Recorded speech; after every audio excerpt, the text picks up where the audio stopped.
The following program was paid for by the friends and partners of WLMB-TV 40 Toledo. You want people in your life that are your intimate friends who, you know, they're learning about Jesus, about God, they're knowing Him and they're making Him known. So the overarching goal of their life is to what? Share God's love with everybody. You know, be relational. You have to have friends around you that you want to emulate. If you don't, you will become like them.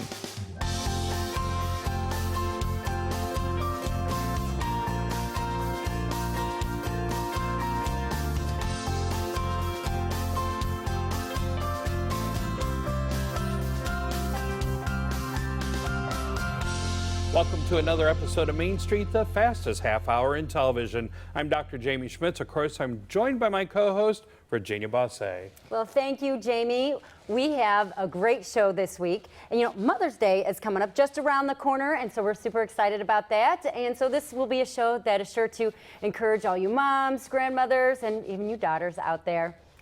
Well, today we have a great show. We have with us speaker and author Michele Howe, and she has written 23 books and published many articles, and just a woman full of wisdom. And today we're going to be talking about her book, Navigating the Friendship Maze, The Search for Authentic Friendship. So, Michele, you know, let's get going. Welcome. We are so excited to have you here. Thank you for having me today. It's really a pleasure. Great to have you, Michele. Please tell us a little bit about yourself. Well, I'm a married mom of 4 adult children. I have 5 grandchildren. My husband and I will be celebrating our 35th wedding anniversary come December, so time has flown. Congratulations. But yeah, thank you. But I'm an author. I've been reviewing books for probably 35 years, writing books for 30. And I've always been a homeschool mom. We homeschooled our kids through 8th grade, and then they went to Springfield High School. And now they're all on their own, which is challenging at times, but a blessing at others. And again, the older your kids get, when those grandkids come along, it's a great, great thing. Yeah. Well, wonderful, wonderful. Well, you know, you have been a busy, busy woman, and well, why did you write this book on friendships? You know, I wrote this book on friendships during a period when I wasn't able to spend much time with my friends. It was 2 summers ago, and every time I tried to get together with my good friends, they were busy or I was busy. We just had scheduling conflicts. And I remember feeling lonely that summer, which I don't feel lonely. And then I feel like the Lord was really telling me, this is why friendships are important to everybody. You can't be a solo Christian. You can't be a solo mom, wife, anything. You need people in your life that are building into your life, that are encouraging you, that are sharpening, you know, your walk with Christ. And so that summer, while it was hard for me, birthed this whole subject of, you know, navigating the friendship maze. Yeah, you know, some of the things I've been reading in the news is that there's several studies out there that show Americans are more socially isolated than in previous generations. What do you make of this? Well, the irony is it's social media. You know, people are on Facebook, they're on Twitter, they're on Snapchat, which I don't really know what that is, Instagram, they're LinkedIn, you know, we have our cell phones, we're texting. All the time, you know, you're interacting all through your day. Every time you get a little beep, beep, or you see that little red insignia, you look at it, but you can't be really in depth with people online. I mean, if Facebook has this place, I mean, I can get on and see what my cousin in Texas is doing, whom we're really close, and I'll get look down his page and see his pictures and kind of know what he's going through, but nothing replaces sitting across from real people. Absolutely. Listening to what they're saying, seeing their body posture and seeing what they're not saying, giving them a hug, holding their hand. Nothing replaces face-to-face interaction with your friends and your family. So a lot of time is being spent by people scrolling. You know, I saw someone the other day and I looked at them, and like 40 minutes later they were still scrolling Facebook. Yeah. I'm like, that's 40 minutes you could have actually been having a conversation with a real live human being. Right. Yeah. And you notice when you go out to dinner now or get coffee, what's everybody doing? Looking at their phones. From elementary age children to the elderly. So I know when my husband and I go out, we make it a pact. We turn off our phones or silence them, and they're put away. That's because we won't talk otherwise. Because yeah, I can do my work while I'm sitting across from my husband. He can be catching up, but then we're not really communicating, you know. And the sad thing is social media has its place if it's within boundaries, but you have to prioritize real people and real time spent with real people. Which, that can be difficult, but it can be done. Yes. Well, friends, family, and a lifelong marriage, these are all predictors of happiness. And, why do you think that is the case? Well, God made us as relational beings. We shouldn't be solo people. I mean, I'm an introvert and I need people. Right. I mean, extroverts naturally, they're energized by people. Me, I like one person at a time, go in depth, but boy, I am enriched by spending time with friends. Absolutely. So even if a person wants to be single by choice, or maybe the Lord has not brought the right person into their life, they have to work extra hard, I believe, in making sure that their extended family and their friendships are rich and intimate. Their colleagues are part of their lives, their ministry world, their church family. You have to make sure that you're being friendly and inviting people into your life, whether you're single or you're married. But especially, I think it's a challenge for single people, just because we are busy and we're tired and we work hard. And me, like an introvert, if I was gone all day, I'd probably want to be home alone all evening. But it may not be the best for me, and then I'm not building into other people's lives either. Yeah. Michele, we've heard you say that one of the primary reasons for writing your book is to talk about enduring friendships. What do enduring friendships look like? Enduring friendships not only stand the test of time, but they weather every part of your life. You will have occasion where you will have to forgive your friend and they'll have to forgive you, and then the relationship will be stronger. That's right. You will disappoint each other. You will inadvertently hurt each other at times. We will sin against each other because we're sinful creatures and we don't always make the right choice. And we're going to have to forgive and move on. And as well as you're going to celebrate together. You're going to have fun together. You're going to laugh together. You might raise a family together. You are going to do all of life together, and that is an enduring friendship. Wow. And so what is your definition of a biblical friendship? Well, add all of those components into, you're choosing friends who know the Lord, and not just know Him as their Savior, but make Jesus their Lord. You want people in your life that are your intimate friends who, they're learning about Jesus, about God, they're knowing Him and they're making Him known. So the overarching goal of their life is to share God's love with everybody, be relational. You have to have friends around you that you want to emulate. If you don't, you will become like them. And that's why it's such a serious subject. People often enter into friendships and don't think about the cost. Right.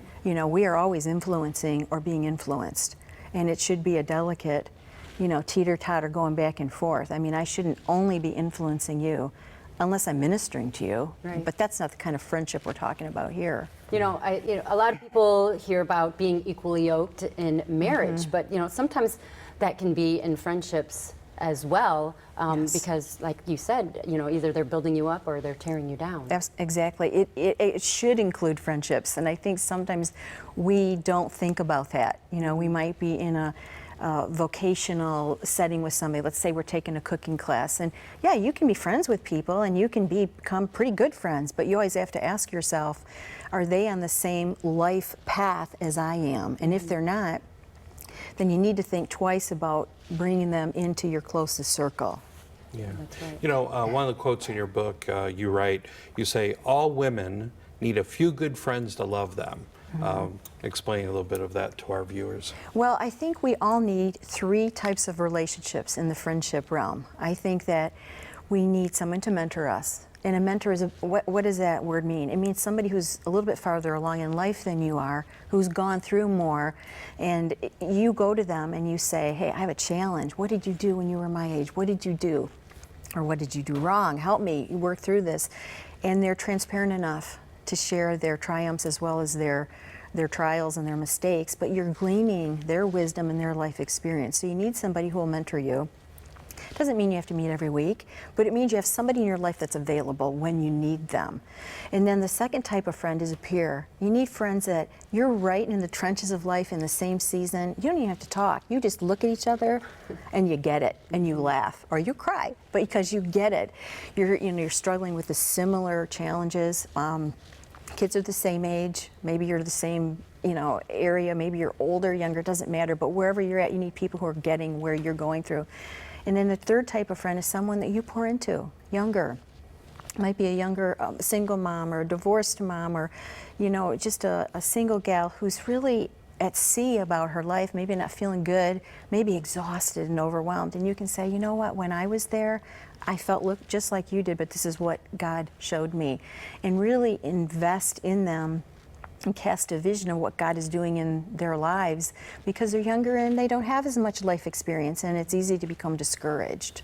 Yeah, in your book you talk about experiences that you had, whether it was mentoring or getting mentored, and encourage people that if they don't have something like that in their church, because you found that in your church where you were paired up. Yes. And so if there's a church out there, maybe they can start a program like that to help get people linked. Yeah, that was a great thing. We did that years ago in a church I was in, and they very carefully matched older women with younger women, and they did an excellent job. And I remember the gal that was matched with me, we had so much in common, and we did meet once a month, and she really just took me under her wing and really helped me with my parenting, with marriage challenges, just life goals, and just getting through those tough patches. You offer some cautions about some certain kinds of friendships. What kind of friendships would you warn us about? Well, we hear the word toxic all the time, but there are toxic people. There are people who only want to be your friend to use you and to suck you dry. And you have to have boundaries in every relationship in every area of life, but especially with your friendships. You can't be taking a person into your life and assuming that, or they're assuming you're going to be there all in all. Right. They're calling you, they're texting you, they're emailing you at all hours of the day and night, and you have no time for your other friends, other family, your kids, your spouse. And so you have to be careful. And sometimes those personalities latch on to people very quickly. And you just have to be wise, you have to be prayerful, because maybe they need a counselor. Maybe they don't need a friend, they need a counselor, so that they can learn how to be a friend. But I always remember what Paul Tripp said. He said, if you watch people long enough, they'll tell you who they are. And that means you watch somebody, and if they're mistreating others, if they're mistreating their spouse or their kids, if they're backbiting, if they're cheaters, if they're disloyal or liars or whatever they are, that bad behavior, if you become friends with them, will be aimed at you. And we always think, our little fantasy mind, well, if I'm really careful and really sensitive not to hit those hot topics, they won't treat me like that. He said, no, they will. Because your personality, your character traits come out over time. So he said you have to be wise before you become friends with people. And watching people for a bit before you dive in is a good way to do it. Yeah, and in your book you talk about, friendships are both influenced, and influencing. And so we kind of have to be careful about a friendship that becomes lopsided or, one direction or another. Right. Just like I said earlier, friendship should be like a kid's teeter-totter, where you're both on one end, and, I'm influencing you this week, next week you're influencing me, depending on where we're at in life. But if one of us goes, off the rails, the other person flies off or is always pushed down, and those aren't friendships. Those are ministry, perhaps, opportunities. Those are like teacher, student. Those are different, though, because you're not equal, you're not peers. It's more of an authority change, or you're a counselor and they're a counselee. When you're talking about friendships, you want equality in every area of your friendship. All right. Well, Michele, this is a great conversation on friendships, and we're going to learn more about that and learn more about some friendships that Michele has had as well when we come back. The Lord never gives up on me or you. He never gives up on us. Sometimes we give up on ourselves. We get discouraged. Our friends get discouraged when they fail, or they're not sure what the next chapter of life is going to look like. We can be that friend who says, you know what, I know you're struggling. I know you feel kind of paralyzed with fear or anxiety or whatever, but this is what I see for you. This is your gift. This is your strength. This is your talent. Let's find a way for you to use those. Now, back to Main Street. Well, today we have been talking with Michele Howe, speaker and author, and we've been talking about her book, Navigating the Friendship Maze, The Search for Authentic Friendship. And so, Michele, we want to continue that conversation. What kind of friendships have you personally been drawn to, and why? Well, I'm drawn to people who are both authentic and transparent, because those are the type of people I can learn and grow from and with. You know, if someone meets me and they start posturing and pretending and there's walls up, we really can't get to what really matters in life. And you know what? When I talk to you, I want to know you. That's right. I want to know what makes you tick. I want to know what you love and what you hate. I want to know what your struggles are. And I don't mean you'd say that all at one time with people, but you want to grow into a relationship with people that, you know, when I'm having a bad day, I can say, oh, Virginia, I'm really struggling. I need your prayer. Right. And you'll say, name it. I'm there for you. You know, so you really want transparency. You want authenticity. You want a person who's genuine, not someone who just wants to say, I have 5,000 Facebook friends, aren't I cool? No, I don't want that. I want people who I'm going to do life with. And I think most people really yearn for that, even if they don't recognize it. Yeah. How can we consistently add to what you call the goodness of our friends? Well, I think one way is to really know your friends. Again, know what they love, know what they don't like. You know, there's some people who would really enjoy a surprise party, and there's other friends who would run from it and think, wow, I did not like that. You know, so you get to know the quirks and the upbeat part of your friend and the things they struggle with. So you get to know them, so you can love them.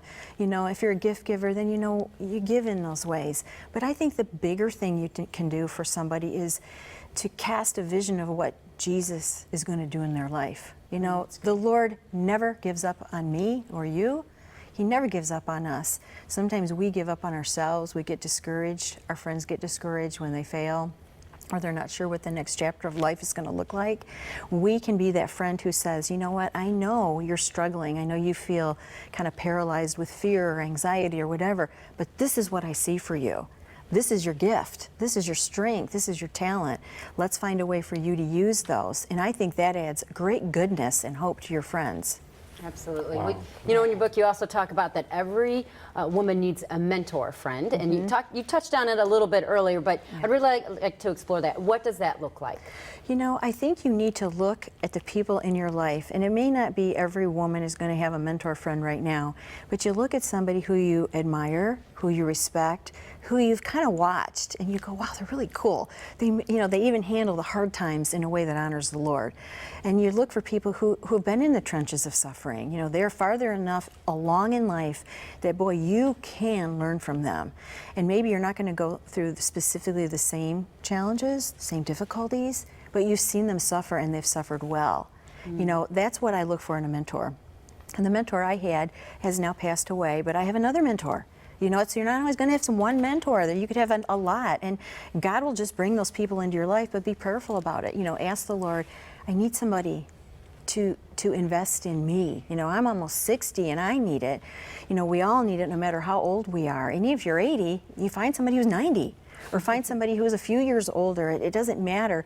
But look for people maybe in your church body. Look for them in your women's ministry. Look for them somewhere, but find somebody that you click with.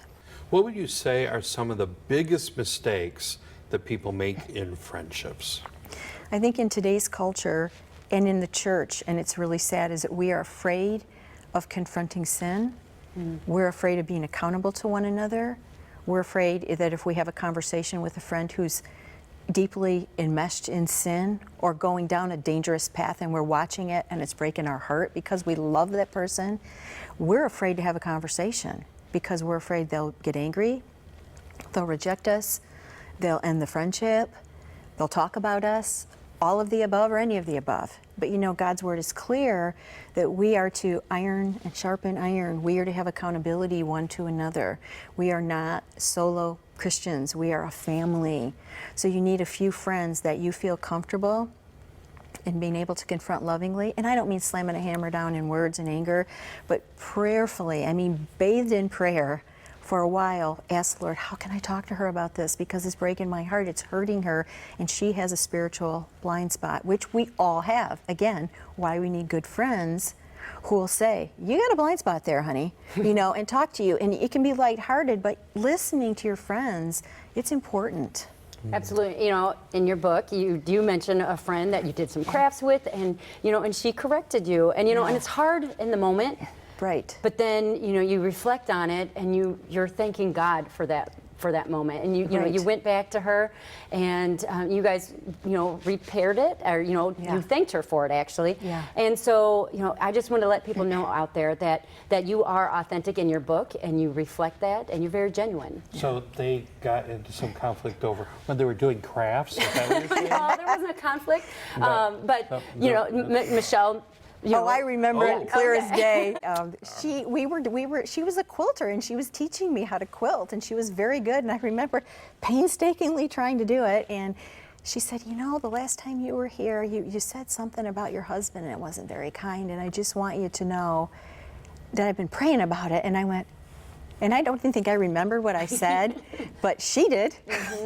And she said, you have to change your attitude, and this is what I see.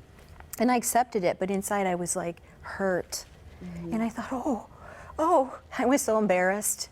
But then I remember leaving, going home and praying about it, and the Lord really repairing my heart, ministering to my poor little, her feelings, and just saying, your friend did what I wanted her to do. And then the following week when we met, I was able to say, you know what, I had hard 24 hours with that, but I'm so glad you did. And she said, oh, I knew you were going to have a hard 24 hours, but I love you, and I've been down that road, and it's not a good road, and you have to, you know, be positive. And so we worked through it. But I've never forgotten that incident. And it isn't easy to confront people. You know, you respect Yeah. her more, and you know that she's Absolutely. leading you toward the Lord. And as you say, you know, Right. iron sharpens iron. Right, So right. it was a blessing. It really was a blessing. But sometimes our feelings do get wounded. But that's when we have to go to the Lord and say, I know that person loves me. I know that person has my back. And I know what she said was said in love. There's another phrase that you write about in your book, and the phrase is different friends for different seasons. Different friends for different seasons. What did you mean by that phrase? Well, I look back at my many years now, and I think when I was a young mom, I needed a friend that was a little bit older. I needed somebody who maybe had kids in high school, who could speak life into my life when I was exhausted and didn't think I was ever going to get a full night's sleep again. You know, and the kids were arguing, and it just, we had a lot of commotion going on. So I needed somebody who could breathe life into me and say, you can do this, and here's where God met me. I'm going to meet you right there. And then, you know, I got a little older. My kids are in high school. I needed somebody who was in the empty nest season, where we were fast approaching, to say, hey, we've already been through it. I'll help you through it. You're going to have some rough patches here, but here's what we did, and this is what works. If this doesn't work, you know, don't stuff your emotions. Really helped us just glide through it pretty painlessly. And now, you know, my kids are all grown up. I have grandkids. Well, I need somebody who is older than me who says, you're getting older, honey. You know, the body's not working as well, which are hard things to accept with every season. And she gives us hope, right? She tells us how to age gracefully, to age with courage, and to keep looking for new ministry opportunities, even those kids aren't living at home anymore. So at every stage, you need something different, and you have to be open to it. Absolutely. Well, you know, what do hardship and suffering tell us about our friendships? Well, you know, you have friends that might be just good time friends, and then, you know, you might fall into a depression and that friend is gone. And I've seen that happen. It's never happened to me, but I've seen it happen to good friends where the people that they had around them, they thought were their best, closest friends, were faithful. As soon as they started going through something that was difficult, they were nowhere to be seen. And then they were hurt and grieved because not only are they, let's say, facing cancer, or they're facing the death of an adult child or whatever, a parent, they get to the other side of it. And then that friend, that kind of friend that went away, starts to pull back into their life, and there has to be some repair work done, because the person who suffered is thinking, where were you? Where were you when I needed you? They don't want to be unkind, but there's a conversation that has to happen. And the people that I've interviewed often say, I was scared that if it happened to you, it could happen to me, and I didn't want to face your pain. So you get both sides, but I think you want friends who are there for you. And no one is comfortable going into a funeral home. No one's comfortable going into a hospice center. No one is comfortable going over to someone's house when they said, you know, I have terminal cancer, but you do it anyway. That's you right. do unto others as you want done unto you. I want to be surrounded by people who love me, who are going to support me. So I think fear, though it feels real and huge and overwhelming, we have to trust that the Lord will meet us and give us the grace each step we take. But we don't run from our friends when they're hurting. They need us. We need them. That's right. That's right. You know, you talk about the importance of friendship. So for those who do not have a good network of friends, what advice can you offer? You know, I tell people, start at your church family. You should all be in a church. That's biblical. And I know people do church at home, but it's not biblical because we need to be together using all of our gifts to strengthen one another and to be reaching the world. So you start with your church family, and if you're new into town, you go to a women's ministry leader, you go to your pastor and you say, I need some friends. I need some good godly friends. Point me to some people who might be open to starting a small group with me. Secondly, you be the friend you want to be. Be friendly. I've seen too many women say, well, no one talks to me. And I say, well, did you go talk to them? Did you introduce yourself to them? Did you invite them out for dinner, to your home for coffee? No. I'm like, well, you have to be the friend that you want others to be toward you. And then you look perfectly around your ministry that you're involved in. Those are usually perfect matches for friends because you already have a common interest. Or your work or your leisure activities. You look around your neighborhood. I mean, if you pray earnestly, the Lord will provide friends. You know, those are good things in our lives, and He's faithful to do that for us. That's good. That's a good word. Michele, how can people find out more about you, your 23 books, and also talk to you about maybe coming and speaking to their group or organization? Well, I am on social media, Facebook and Twitter and Instagram and all that. Don't spend too much time Although don't there. spend too much time, dip in and dip out. But you can find me at michelehowe@wordpress.com, and I always interact with anybody who reaches me, so that would be a pleasure. Well, wonderful. You have so much wisdom. You know, I would love for you to leave a closing comment or challenge for our viewers. Well, my encouragement is this. If you don't have friends in your life now that you would call authentic and genuine friends, spend time in prayer today and ask the Lord to do a miracle and bring you some. And don't give up. You know, I keep looking. Don't be content with mediocre friendships.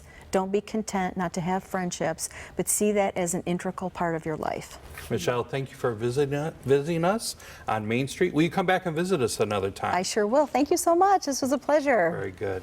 All right, thank you. Well, thank you for joining us this week on Main Street. Be sure to join us next week for another great episode. And happy Mother's Day. We hope that Main Street has been a blessing to you today. Please feel free to contact the following to learn more about the topics discussed on today's show.